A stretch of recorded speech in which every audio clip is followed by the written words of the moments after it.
Man, bro, back at it again. Another episode of Peace from the Patio. What is this? Episode 10? Episode 10. Episode 10. My That's brother. crazy, bro. Man, yeah, we've been doing this like a month? Roughly, yeah, about a month. Man, that's exciting, bro. I love seeing progress. And like, one thing that I've been teaching myself to do is not to track my outputs, but to track my inputs. Like we said, we're going to shoot so many episodes a week, and we've been holding up to that. In fact, we've been doing more. Yeah. So I think that's dope. Yeah, I'm excited. It's been really dope, man. I'm excited as well. Hey, but hey, I got a question for you, bro. Uh-oh. Anytime you hit me with that, I know it's about to be something crazy. Go ahead, bro. Shoot. So you know the store PetSmart, right? Yeah. Is it PetSmart or PetSmart? Say it again. Is it pronounced PetSmart or PetSmart? PetSmart or PetSmart? Yeah. What? That's crazy. Wait, hold on. PetSmart or PetSmart? That is crazy because me personally, I always say PetSmart. Yeah. Like with the S. But Emphasis on S. I be saying PetSmart. You say PetSmart? Yeah. That makes more sense. It does. Do you know what it is like officially? I don't, but That's crazy. it's P-E, it's capital P-E-T, capital S-M-A-R-T. So I'm assuming it's PetSmart, It's PetSmart. but it's PetSmart though. It gotta be PetSmart. It's a PetSmart, but the store is PetSmart. Yeah. But I it ain't has to gonna be lie. PetSmart though. It has to be. That's the only one. That's the only way it makes sense. Man, whoever came up with that name was not thinking that. They definitely got lucky. There's no way they thought about that. No gut. But that's smart. That's a dope name. Shoot, man, what we talking about today, man? What's on your mind? What you thinking? Man. I kind of want to resume from where we was at yesterday, man. Oh, I really want to hear, like, what was your proudest moment? Oh yeah, because the SD card was 9. Yeah. Dang, we was rushing. No, we were. Dang. Oh man. My proudest moment, man. If you can't think of one specific, do two, because I'm going to give you another one. You might have to shoot again, bro. You might have to start off again. Give me some time to think. I want to get something good. So Okay. go ahead. Yeah. So you're on your second one. This first one was My son. the whole process, honestly, of, Yeah. of your son being born and officially actually seeing him. So yeah, shoot. What's your number 2? My number 2, man, it's definitely when I went to Marine Corps boot camp, bro. Like, they call it recruit training. Dog, 13 weeks, man, being away from your parents. That was the longest I ever been away from my family. 13 weeks. Came out to about 3 months. Mm-hmm. And, dog, the most proud moment of me being in boot camp or recruit trainer, whichever one you want to call it, was after the Crucible, bro, on the march back. What's a crucible? That don't sound, bro. Anything named a crucible, that can't be fun. Bro, it's 50, I think it's 56 hours. I think it's 56 hours of just hell. Of hell. It's 56 hours of hell, bro. You got to hike out like, I don't even know how many miles, bro, but it's a long time.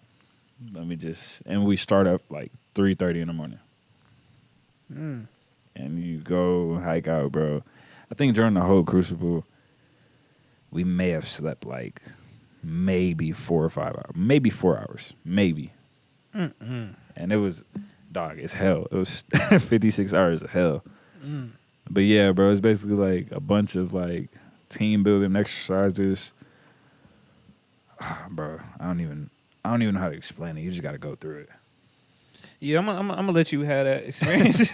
But anyways, yeah. So after you finish the crucible, Yeah, so on the hike back, well, so I'm gonna just give you the whole rundown, right? So on the hike out there, we passed this bridge. We went over this bridge. I went to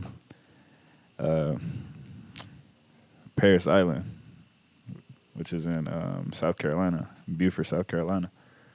Man, so walking out, like going to like starting the Crucible, right? You go and you walk like over this bridge, like through this little thing. It's like a it's like a, I don't want to call it a billboard because you can like, it's like a sign, right? It's like a sign, and on the top of the sign, like it says "We Make Marines." You know, so it says "We Make Marines" on that sign. And I'm walking out, and that was just something like my eye just caught that, you know. So, yeah, like going through all that, bro, like it was just hell, you know. Like walking out there, Yeah. like going through the crucible, all that was just hell. Fast forward to the hike back from the crucible. Like this is the last thing before you get your EGA, which is Eagle Globe and Anchor. Man, we walking back, bro, and I just seen this like we was walking over this bridge, and then to the left. No, yeah, no, it was to the left. It was the sunset, bro, and the sun was just starting to come up, and it was just water. It was just beautiful, bro. And then there was the bridge that took you out of Paris Island. Like you can just see cars like driving over that and everything. And I'm like, dog, I'm really finna be there in 2 weeks. So we walking, and we get back to the sign that we walked under going to start the crucible. We walked under the same sign, but on the other sign of it, it said "We Are Marines." And bro, That's like dope. I just broke down crying, bro, because it's like, dog, 13 weeks of hell, 13 weeks of hell, bro, and I made it. Like it was some people that got dropped. There's some people that quit, like literally refused to train, bro. Like Right. would rather take a other than honorable discharge instead of like going through what you signed up to do. And it's like, you know, I definitely had times where I wanted to quit. Definitely had times where I wanted to quit for sure, but it was just like I'm not finna go back home and have to explain to every single person why I came back home and I didn't finish boot camp. Like that Yeah. was just been way too much. And like I wanted to do it, so I was gonna finish it. You know what I mean? Mm-hmm. But bro, like seeing that sign that said "We Are Marines," it broke me, dog. I just started crying because it's like, man, I made it. Yeah. And all I was thinking about was getting on the phone and calling my mama Yeah. and letting her know that her son finished. You know what I'm That's saying? dope. That is dope. I ain't gonna lie. I was just thinking about calling my mama, bro. That's all I was thinking about the whole time when we was like the hike out there felt long as heck. The crucible was long as heck. My body was hurting, bro. But as soon as I seen that sign, it's like every bit of pain just left my body until that night. But right then and there, like it just left my body, and I was just like, "What the heck?" Yeah. All I was thinking about was calling my mama, and I just literally just broke down crying, bro. Man. I just broke down crying, and I carried a picture of my family. It was my mom, my dad, my brother, my girl, and my dog. At the time, her name was Lyric. Well, she's still alive. She's living my mama now. But I had that picture, and then I had a picture of my girl and my dog. And I took them out, and I looked at them, and I was like, damn. That's real. And just bro, when I tell you I was crying hard as heck, bro. That's real. It got to the point where we went to this, it's a parade deck. The parade deck is where you go, like, for graduation and everything. It's the most sacred spot of boot camp. You know, like, you're not allowed to run on there, like, spit on there, nothing. But it's the most sacred spot of boot camp. And we went back to the parade deck, and we went over to this statue of Battle of Iwo Jima when they was hoisting the flag. And I think it was our first sergeant, or it was I can't remember exactly who it was. But they was giving a speech and everything, like, you know, before we did the EGA ceremony. Bro, when we did the EGA ceremony and they placed it in my hand, I knew then and there was nothing in this world that I couldn't accomplish. Because literally, like, the Marine Corps slogan, like, the Marine Corps, like, what do you think of when you hear the Marine Corps? Well, not even what you think of, but, like, you know how they say the few the proud? It's literally the few and the proud, bro. Everybody is not meant to be a Marine. And when bro, when I got the AGA placed in my hand, I was one of the few Mm-hmm. that actually did it, you know? Mm. And that was just like a high standard I set for myself that I will never be told no matter what it is, Right. you know? I can accomplish anything Man, that's in this real. world. Like, it was dope as heck, bro. But yeah, that probably was no, not probably. That was the second most proud moment of my life. Still to this day. And I don't think nothing will top those two ever. Mm. Ever. Man, that's dope. That's fire as heck, bro. I don't have anything that matches up to that, but I got a couple I can list out just like off the dome. Number one that I think of is when my soccer team won state my junior year. That was super dope. Number two was my first car. You ain't gonna explain it, nigga? I gotta list these out. I gotta get them out there. I might go back and hit a couple, okay. but yeah. So my soccer team won state my junior year. That was dope. My first car, I switched out the alternator by myself. That was dope because I took a whole bunch of things apart. I was on YouTube. I was like, damn, that's dope. My first YouTube in 7th grade, when I first got to 100 subscribers, and I got my first check from YouTube in 7th grade. It was for, I think it was like $36 and some cents or something like that. But they didn't pay you unless you had unless you made $100. So YouTube, run me my money. You guys owe me $36. But yeah, I think that was dope too. And the one that I am going to go into a little bit depth about is when I signed a lease on my first office for my business. That was really dope because I remember I left college in 2019, so I was there for 2 semesters as 1 year. I told my parents, I was like, hey, like, this isn't for me. I'm not going to do this. They were completely like baffled. They're like, oh, my son is going to the streets. He's throwing his life away, whatever. I got foreign parents, so like it's a big thing. Education is a huge thing, which I understand, but that just wasn't my path, you know. And like I overcame those odds, started a business, taught myself everything. I remember that summer, I got this song, and you know the song. I said, "Summer 19 is where I learned to be a loner." Tell them I was quarantined just way before way before Corona. And just like that virus, I grew stronger. And by the time my heart said, there's nothing I can't conquer. You know what I'm saying? So it's like through that summer, man, I spent so much time. Like I was waking up at 4 a.m.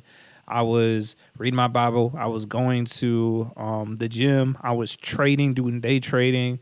I remember I had a list of businesses. I just walked in. I was like, hey, what do you guys do here? How did you do it? Who can I talk to? Who I can I was just mad ambitious. You know what I'm saying? That's how I found my first mentor. And that led me to actually start my first 6-figure business. And like that whole transition of like going from in college not knowing what I want to do to now becoming a business owner at 18, 19 years old, making my first 6 figures, learning the ways of money and business, starting to travel. The next thing, I become the youngest tech consultant for an NAACP in my area. I'm sitting at the table with the president of the Greater Grand Rapids branch. I'm doing all these different things. I'm just like, man, like it really was just a matter of putting my head down and doing the work. You know what I'm saying? And like I said, it's a tough question to answer because I put everything to God, and 2, I'm always constantly thinking about how I can progress myself and be better. I think, you know, when I get to heaven, I'm gonna lay my head down and I'm gonna think back on my life and be like, man, I did all these things, you know, if I can even think of earth when I'm in heaven. But those are a couple like main things where I was just like, specifically that signing the lease on my first office, and I got my business logo on that door. You know, like seeing that, like being able to walk into, like, I'm 19, 20 years old. Everyone else is in college or broke and everything. And I'm like, I'm driving a Mercedes. You know, I got my own office. I got employees. I got interns. Every day I'm walking into an office with the logo that I remember I created. I had this little desk in my closet at my mom's house. And I remember designing that logo. I remember going through the different variations of, I remember coming up with the business name. I remember all those things, and to see it come to fruition where people are actually like, hey, is this a unified group? Like, hey, can I blah, blah, blah. You know, that's the name of my first business. But yeah, that made, I'm going to say that made me very proud. And the last one I'm going to say right now, actually, no, tell me your third one. I'm going to tell you my last one because my last one's kind of deep. Dang, third one? Yeah. Ooh, man, you know what? I do got a good one. Man, can I give you two more? Yeah, All absolutely. right, so I'm gonna give you this one, and then my last one is gonna be kind of like, but this one, bro, like, it's when my dad got out of prison, bro, Mm. and it wasn't even like I was most proud of myself for that. I was, no, I definitely was, cause bro, I literally like held my mom and them together, Mm. you know, like anytime I quit football for 2 years, you know, I quit playing sports completely for 2 years, you know, just to help my mom and them out, like my mom. Just to help my mom out around the crib, like, you know, anything she needed. I was making sure I did it, you know? And, you know, like my sister, she older than me. I got a younger brother, but it was like I was that I was, you know, the man in the crib, but my dad was gone. You feel me? Mm-hmm. So like when he got back, bro, just to see that like he didn't give up, you know, like he kept pushing forward even when he was in prison, bro. He came out, man, he was so swole, it was crazy. I'm like, dang, like Yeah. like, dang, bro, he could have went there and like, you know, kept the same physique that he had when he went in, but it's like, nah, man, he gonna make the best of this. Like, you know, he embraced his mistake, and he finna come out better than what he was when he went in. Yeah. You know, and I seen him when I came back, but like shredded, bro. I'm talking about like yoked Yeah. up, like yo dream body type thing. Like I was like, Lord. That's dope. But it was like, man, seeing my dad, bro, just go through that, bro, like it was crazy, bro. And I was proud of him. You know, I was Yeah. proud of me, but proud of my dad. It's just like, man. And then I was really proud of my mama for holding Yeah. down the fort when my dad was gone. Cause like, it Right. ain't a lot of women that's gonna do that. Right. It ain't a lot of women that was gonna do that. So that was another proud moment for me, for sure, bro. For sure. And if you want to go, or you want me to go? No, go ahead. Finish. You do your last one. Okay, so my last one is. I hope I get this date right. It's November.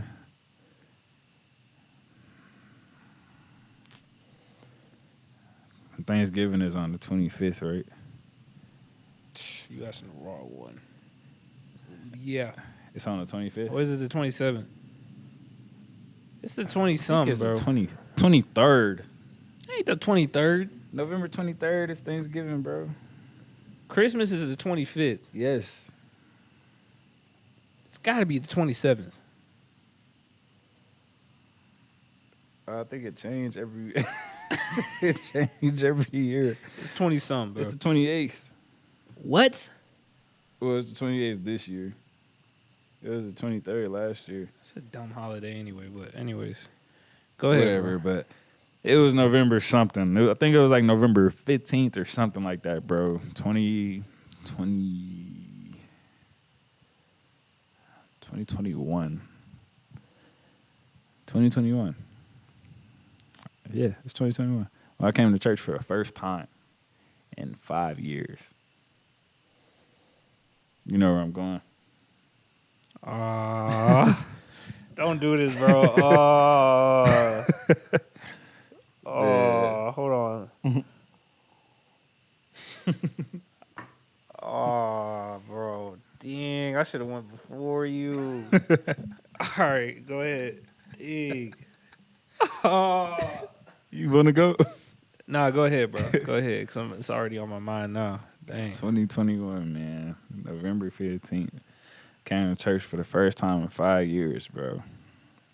And I was going through like a tough time. Tough time. Like I was literally like contemplating like death, you know. And just something told me to go to church, and I ain't want to. I did not want to at all, bro. I did not want to. But I just went, you know. For leap of faith, I just got up, got my clothes, and left and went to church. And man, when I got there, like it was dope. Like the vibe was chill and everything, man. And I hadn't touched a drum set in like 6 years, bro. 6 years. And then I just remember, bro, like you coming up to me and asking me if I wanted to play the drum set. and I hopped up there, got on the drums, and like, bro, the instant connection I felt like when you was playing that saxophone and I was playing the drums, like dog, we was literally like singing to each other on our instruments, bro. And it just meant like the world to me in that moment because that's exactly what I needed in that moment, you know. And it's like I saw like I saw like uh, I felt the presence of God there, bro. 'Cause it was like everything that I was going through just dropped, and I was literally like in the spiritual realm, but with musicians, bro. And all I heard was just a bunch of music being played, and that's just like literally singing a song to each other, playing like you was playing a saxophone, I was just playing the drums, and it was like literally like a song being said, bro. And the only thing I kept hearing over and over again was patience, bro. It was patience, and I got something out of that, and it's like God's timing is the best timing, bro. I didn't want to go to church, but it was something that kept telling me to go to church. That wasn't on my time. That was on God's time. If I wouldn't have gone to church, I probably would have been dead right now, you know? And bro, that was just like one of the biggest blessings ever, bro. And like that was a proud moment for me because I overcame something I didn't want to do. And also was a proud moment for me meeting you because like you was just like me. You know what I mean? Like you was just another dude that had the same struggles as I had, young, but knew who Jesus and God was.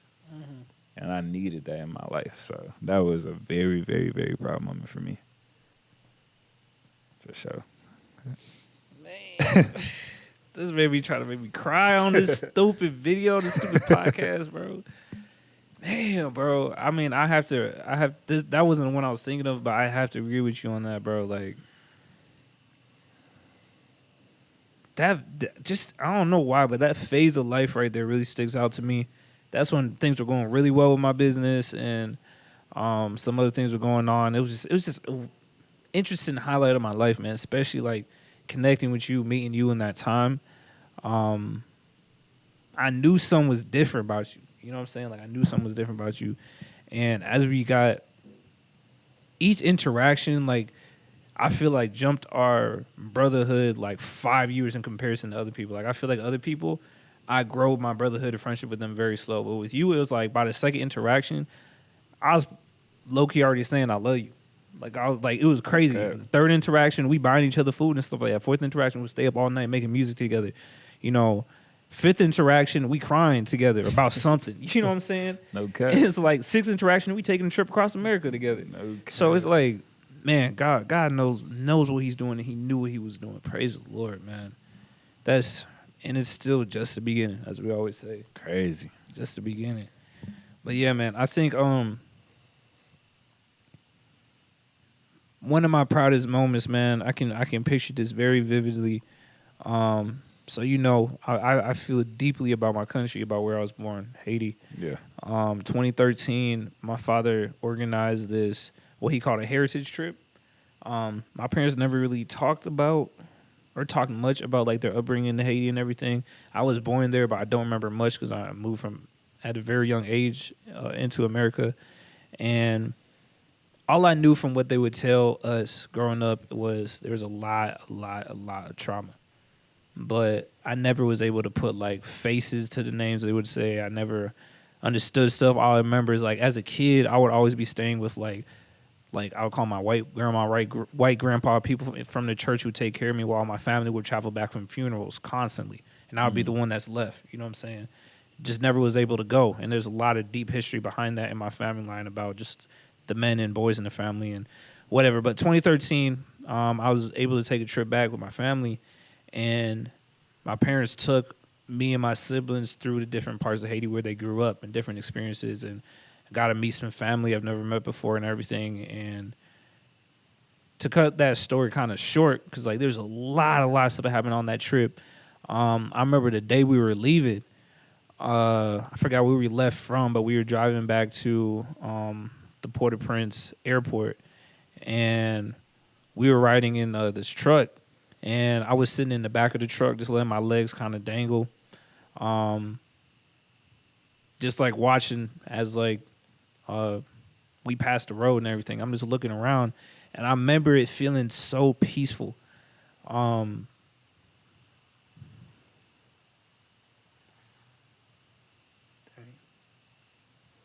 You good, bro? I remember in that moment, like the sun was setting so perfectly, and I was looking at all like these random faces, random people, and I was like, "Dang, man! Like I'm proud to be Haitian.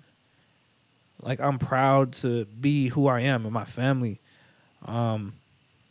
For the longest, like I didn't know who I was. Like I just didn't understand. You know, I didn't know any cousins, any like I had an older brother that died. All these different things that just weren't connected. And at that time, like I feel like I kind of like told myself like I accept that I may come from kind of like a messed up family line in like a country that's not the most developed country, but like man, at that time and just seeing the sunset, smelling the different foods and everything going on, I was like, man, like I'm so blessed. Um, that was a huge proud moment for me, man. And like I've carried that with me. I think that's when I really sparked like a sense of responsibility. Um, I was 13 at that time, and like I'm 23 now. It's 10 years ago. It's crazy to say, but ever since then, I've been on a mission to do something with my life. I was the one that was blessed to have been brought to America at a young age and have privilege, been educated, have opportunity. Along the road, many of my family members have been killed, have been sick with disease, you name it, just haven't been afforded the opportunities that I have. And it's like, what a blessing it would be to finish that story off by me doing something with my life, going back and changing the course of my family history for everyone else, for them to have the opportunity too. So, yeah, that's probably like my most proud moment. I remember that vividly, very vividly. Almost like it's funny how God always uses nature to connect with us. Like you talking about the sunset with after the crucible, and for me it was the sunset on my little island. Yeah, You know what I'm that's saying? fire. It's always something with nature. So yeah, That's dope, bro. That was deep, but that was touching, though. That was fire. yeah. That's dope, man. Anyways, god dang, I don't even know how long this episode been, man. But I don't even know if I have much more in me. But I feel think if I can, like, I'm gonna add this. I'm gonna let you close out. Um, I was intrigued when you asked me this question in the last episode. Um, I've never asked myself, and I've never been asked, what is your most proudest moment? And I think that right there just like it sparked something new in me. It really did. And I think everybody watching this right now should ask themselves the same question. Take some time to reflect and actually think like, what is your proudest moment? And if you can't think about it, then that's something that you need to address as well. Like, why are you not allowing yourself to acknowledge your proudest moment? Because you have them. You have to. Even if it's not something crazy grand or anything. Like I said, like changing the alternator in my car. You know what I'm saying? Or whatever it is. But acknowledging your proudest moment, man, that's real. Because if it's not about acknowledging moments in your life where either you're proud or God has blessed you or you've been afforded some privilege that others haven't, like if it's not about those moments, then like what are we here for? What are we doing? You know what I'm saying? Yeah. So yeah. Man, I appreciate you sharing that, bro. 'Cause that was extremely dope, man. That was extremely dope. But I agree with you 100% that if people do have to allow themselves to find their most proudest moment, and even if they haven't, I can't, I don't know, I can't say that they haven't had it yet. I think everybody has had a proudest moment, a most proud moment. Yeah, I can't say that even if they haven't had it yet. But hey, man, as always, bro, it's been real. It's Peace from the Patio. Your boy Buddha. It's your boy PB. We out. Gone.